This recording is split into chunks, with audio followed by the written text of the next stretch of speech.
A kú dédé àsìkò yìí, yóò dára fún wa láṣẹ Elédùà. Ìròyìn fẹ́lifẹ́li náà ló ń dé sí ojú ìwòran yín láti iléeṣẹ́ wa ìròyìn fẹ́lifẹ́li online TV. Lónìí ti ṣe ọjọ́rú ọjọ́ 15 nínú oṣù kẹwàá ọdún 2025. Fúnmi Adénúgà lóníròyìn. Kó tó di pé ẹgbẹ́ ìròyìn ọ̀hún lẹ́kùnrẹ́rẹ́, ẹ jẹ́ ká dé òkè lọ́hùn náà ní wàrà ṣẹ̀ṣà à ń padà bọ̀ wá.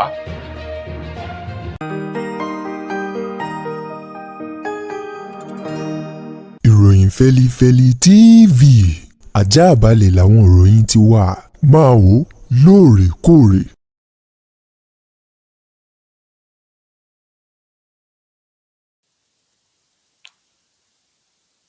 Ẹ káàbọ̀ padà, ìròyìn rèé lẹ́kùnrẹ́rẹ́. Ààrẹ orílẹ̀-èdè wa Nàìjíríà Bọ́lá Ahmed Tinubu lọ́jọ́ Ìṣẹ́gun tí í ṣe ọjọ́ 14 oṣù kẹwàá ọdún yìí, òun mà ló ránṣẹ́ ìkíni kú oríire fún àwọn agbábọ́ọ̀lù ọkùnrin àgbà ọ̀jẹ̀ ti orílẹ̀-èdè wa Nàìjíríà, ikọ̀ ti Super Eagles, fún bí wọ́n ṣe àṣeyọrí nínú ìfẹsẹ̀wọnsẹ̀ èyí tó wáyé láàrin orílẹ̀-èdè wa Nàìjíríà Super Eagles àti àwọn agbábọ́ọ̀lù ọkùnrin torílẹ̀-èdè olómìnira Bẹ̀nẹ̀, èyí tí àwọn agbábọ́ọ̀lù ilẹ̀ yìí tí wọ́n gbo ewúro ìyà sí ojú orílẹ̀-èdè Bẹ̀nẹ̀ pẹ̀lú àmì ayò 4-0 nínú ìfẹsẹ̀wọnsẹ̀ náà, eléyìí tí wọ́n yóò fi mọ ẹni tí ó kópa nínú ìdíje ife ẹ̀yẹ àgbáyé tàwọn ọkùnrin 2026 FIFA World Cup, èyí tí orílẹ̀-èdè Canada, orílẹ̀-èdè Mexico àti orílẹ̀-èdè United States, èyí orílẹ̀-èdè Amẹ́ríkà, tí wọn yóò gba àlejò ìdíje ife ẹ̀yẹ ọ̀hún lọ́dún 2026 nínú ìfẹsẹ̀wọnsẹ̀ ọ̀hún, èyí tí wọ́n pèrègédé wò. Níbẹ̀ ni ààrẹ Bọ́lá Tinubu òun mà ló ti kí wọn kú oríire tó nínú òun dùn. Ó ní àwọn ọmọ Nàìjíríà gbogbo wọn pátá ni wọ́n fojú sọ́nà fún ikọ̀ Super Eagles láti ṣe àṣeyọrí kí wọ́n tún wọ inú ife ìdíje ọ̀hún lọ́dún 2026, kí wọ́n tún ṣe àṣeyọrí bákan náà. Tinubu ní òun fi dá wọn lójú wípé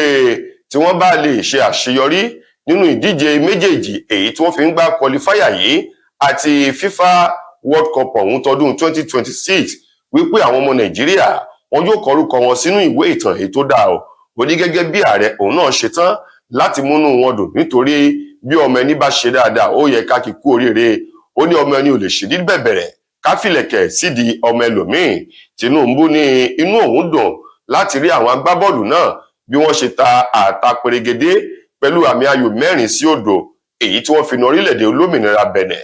ní àná tí í ṣe ọjọ́ Ìṣẹ́gun. Ó ní ìdíje ife ẹ̀yẹ ọ̀hún èyí tí orílẹ̀-èdè Canada, Mexico àti Amẹ́ríkà yóò gbàlejò rẹ̀ lọ́dún 2026, ó ti fi hàn wípé àwọn agbábọ́ọ̀lù yìí wọ́n tún gbàǹgbà sùn lọ́yẹ́ gẹ́gẹ́ bí ààrẹ Bọ́lá Tinubu tó ti sọ. Ó ní mo nífẹ̀ẹ́ yín àwọn ọmọ Nàìjíríà náà, wọ́n sì nífẹ̀ẹ́ yín pẹ̀lú, tí wọn yóò sì gbé oríyìn káre fún gbogbo yín o. Ẹni tó jẹ́ alákòóso fún olúlu orílẹ̀-èdè wa Nàìjíríà, Nyesom Wike, ló ti ní ẹ tí ì rí nǹkan kan o látọwọ́ Bọ́lá Tinubu tí í ṣe ààrẹ ilẹ̀ yìí. Ó ní lẹ́ẹ̀kan sí ẹ tí ì rí nǹkan kan. Ó ní késekése rèé kàsàkàsà ń bọ̀ tí í ṣe ọba késekése o, nígbà tí ààrẹ Bọ́lá Tinubu yóò bá fi lo ọdún 3, èyí tí ó pé ọdún 3 lọ́dún tí ń bọ̀ nínú oṣù karùn-ún gẹ́gẹ́ bí ààrẹ orílẹ̀-èdè yìí. Gbogbo yín pátá lẹ́ẹ̀ máa kan sára fún ètò ìṣèjọba Bọ́lá Ahmed Tinubu tó ń ti àwọn àkànṣe iṣẹ́ eléyìí tí ètò ìṣèjọba rẹ̀ tó gùn lé, tó sì ti ń sa gbogbo ipá àti agbára láti rí dájú wípé gbogbo rẹ̀ pátá ó ṣe àṣeyọrí, yóò sì mú dídùn ọsàn àti dídùn èyí tó ń bẹ nínú oyin bá àwọn ọmọ orílẹ̀-èdè Nàìjíríà. Àwọn ọ̀rọ̀ tó ti ẹnu Nyesom Wike jáde rèé níbi ìkáṣọlójú òpópónà kan àti àwọn àkànṣe iṣẹ́ kan o èyí tó ṣe nílùú Àbújá o, gẹ́gẹ́ bí tó jẹ́ alákòóso sí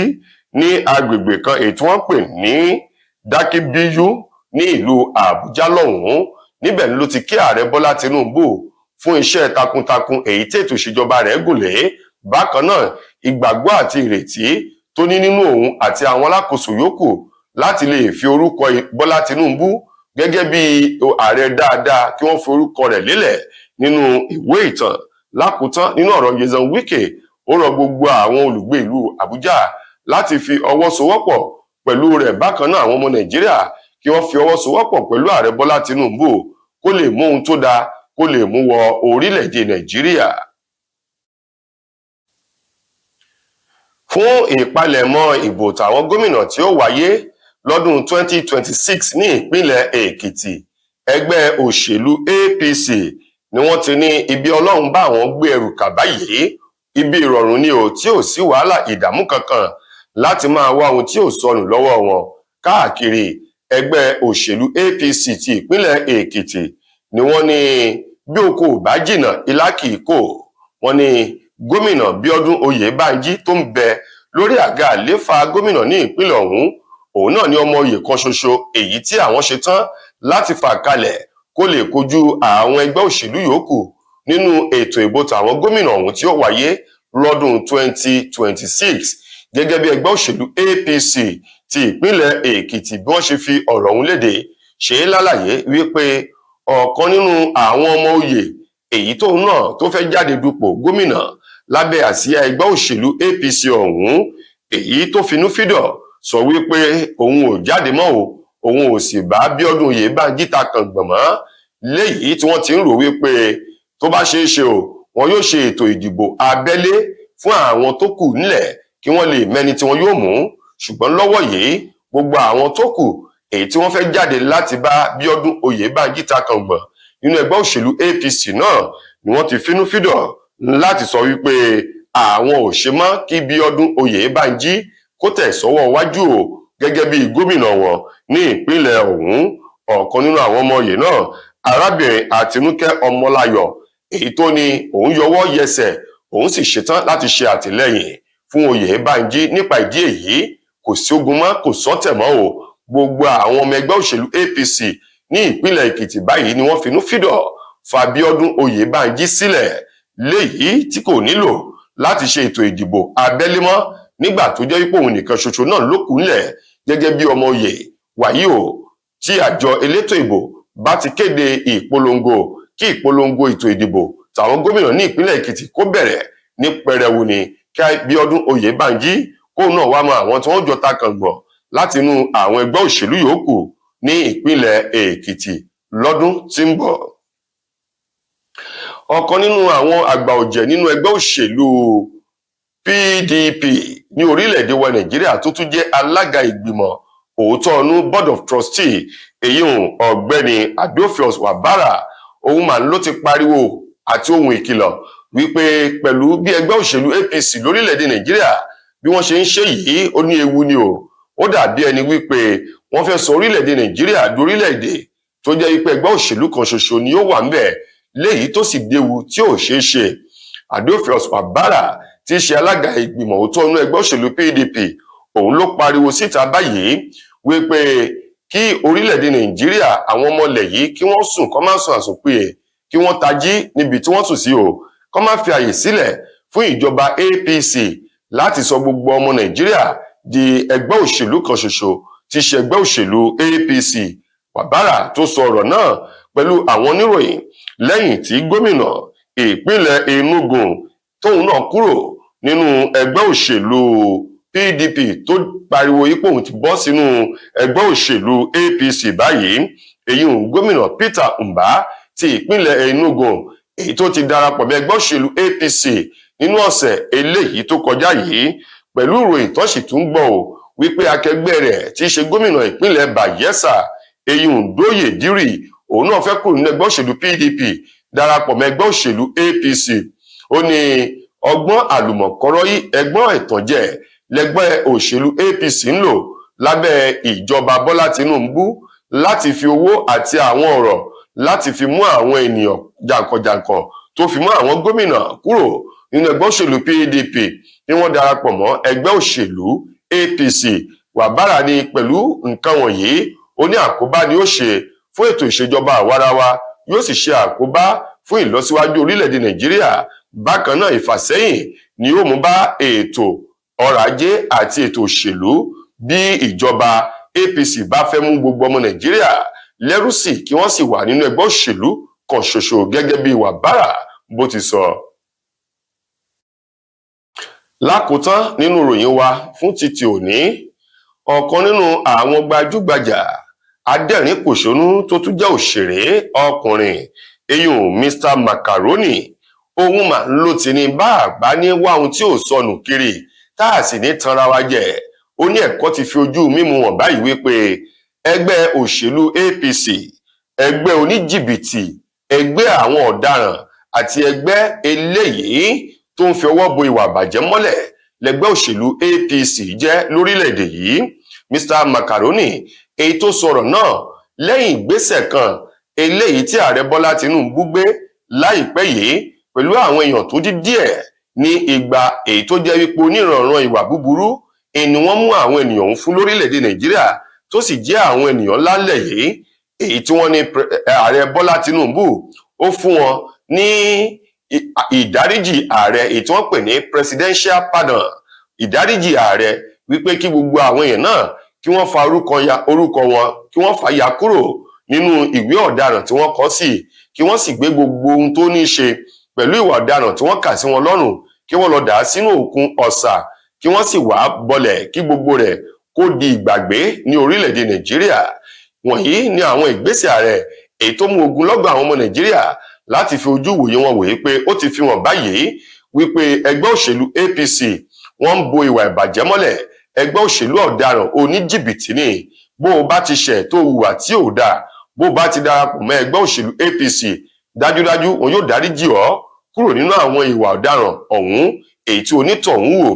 Gẹ́gẹ́ bí Mr Macaroni ti sọ, ó ní ìdáríjì ààrẹ tá a pè ní presidential pardon yìí, ó ní bí wọ́n bá wo àwọn ènìyàn tó fún tó ń lọ bí 175,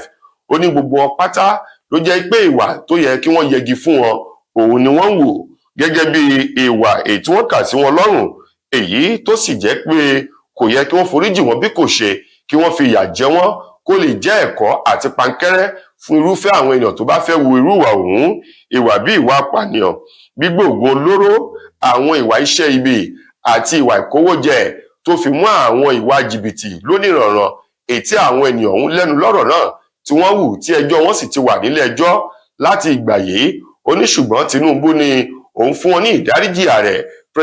presidential pardon láti yọ orúkọ wọn kúrò nínú ìwé ọ̀daràn. Macaroni ní láì dé ìnàpẹnu láì sí tàbí ṣùgbọ́n ó ní ẹgbẹ́ òṣèlú APC,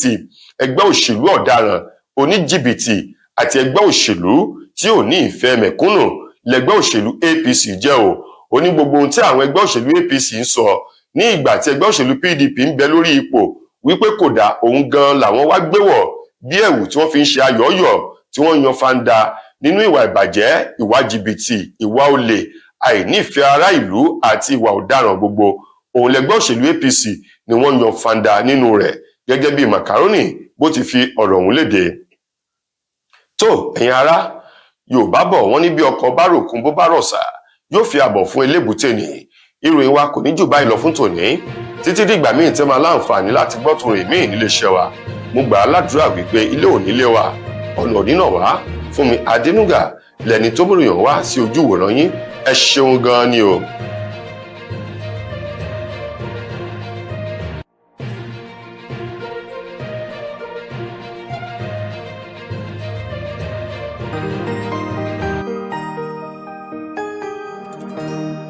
Ìròyìn Fẹ́lifẹ́li TV